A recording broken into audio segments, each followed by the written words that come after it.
जय श्री कृष्ण। आज हम इस वीडियो में श्रीमद् भगवत गीता के बारे में बात करेंगे। महाभारत युद्ध आरंभ होने के ठीक पहले भगवान श्री कृष्ण ने अर्जुन को जो उपदेश दिया वह श्रीमद् भगवत गीता के नाम से प्रसिद्ध है। यह महाभारत के भीष्म पर्व का अंग है। गीता में 18 अध्याय और 700 श्लोक हैं और यह संस्कृत भाषा में लिखी गई है। समय समय पर भगवत गीता के साधारण अक्षरों में अनुवाद किया गया ताकि इंसान को पढ़ने और समझने में आसानी हो। भगवत गीता में भगवान श्री कृष्ण के द्वारा दी गई उपदेशों का वर्णन है। भगवत गीता के यह उपदेश आपको अपनी ज़िंदगी में हमेशा काम आएंगे। ज़िंदगी के हर मुश्किल में आपको राह दिखाएंगे। यह दिव्य उपदेश जानना और समझना आपके लिए परम आवश्यक है। गीता का सबसे महत्वपूर्ण उपदेश यह है कि हम शरीर नहीं हैं बल्कि हम आत्मा हैं। शरीर के मरने पर भी आत्मा नहीं मरती है क्योंकि आत्मा अजन्म, नित्य, सनातन और पुरातन है। गीता में भगवान श्री कृष्ण कहते हैं कि मनुष्य को अपना कर्म करना चाहिए, फल की इच्छा नहीं करनी चाहिए, क्योंकि जो फल की इच्छा से कर्म करता है वो लोग सुख दुख के चक्र में फंस जाते हैं और उनकी मन की शांति नष्ट हो जाती है। इस पृथ्वी लोक पर और समस्त प्राणियों में जो विवेकशील है वह अच्छे और बुरे की पहचान रख सकता है और वह है मनुष्य। मनुष्य को छोड़कर कोई और प्राणी ऐसा नहीं कर सकता। इसलिए जब मनुष्य अपने पाप और पुण्य जब भोग लेता है तो उसे फिर मनुष्य की योनि में भेज दिया जाता है। भगवान श्री कृष्ण भगवत गीता में कहते हैं कि मैं ही सबकी शुरुआत हूँ। मैं शुरू से भी पहले था और सब खत्म होने के बाद भी रहूँगा।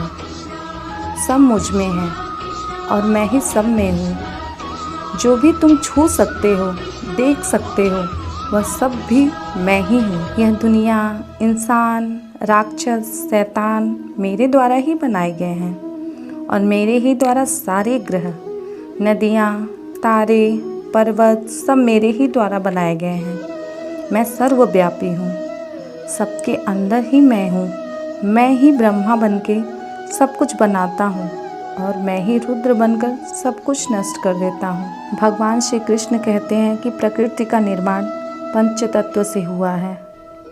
भगवत गीता कहती है कि यह शरीर आपका नहीं है, यह शरीर पंच तत्व से बना है और इसी पंच तत्व में विलीन हो जाएगा। गीता में लिखा है कि अर्जुन को भगवान श्री कृष्ण का विराट रूप का दर्शन करने के लिए भगवान श्री कृष्ण ने अर्जुन को दिव्य नेत्र दिए थे।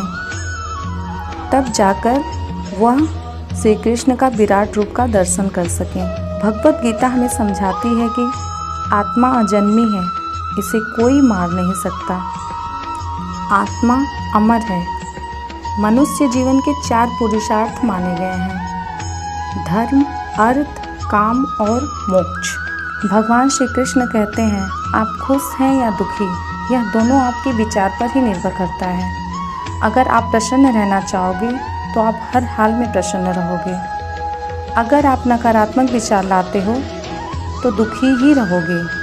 विचार ही हर व्यक्ति का शत्रु और मित्र होता है। किसी के साथ चलने से न तो खुशी मिलती है और न ही लक्ष्य। इसलिए मनुष्य को सदैव अपने कर्मों पर विश्वास करते हुए अकेले चलते रहना चाहिए। किसी को भी अपनी ज़िंदगी जीने की वजह न बनाएं।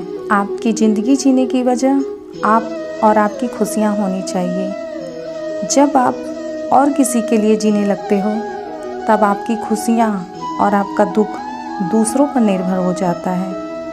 जो इंसान अपने से ज़्यादा दूसरों को महत्व देने लगता है और उसके लिए जीने लगता है उसे अंत में दुख और पीड़ा के अलावा कुछ भी नहीं मिलता।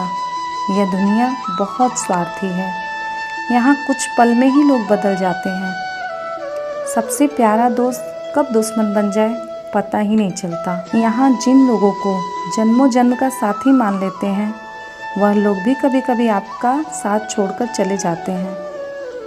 जिनके लिए आप यह सोचते हैं कि वो हर सुख दुख में आपके काम आएगा, हर मुश्किल घड़ी में आपके साथ खड़ा हो जाएगा, लेकिन जब सच में मुश्किल घड़ी होती है तब आप अकेले होते हो, कोई आपके साथ नहीं होता है। इसलिए दूसरों पर भरोसा करने से अच्छा है खुद पर भरोसा रखो, अपने आप को मजबूत बनाओ।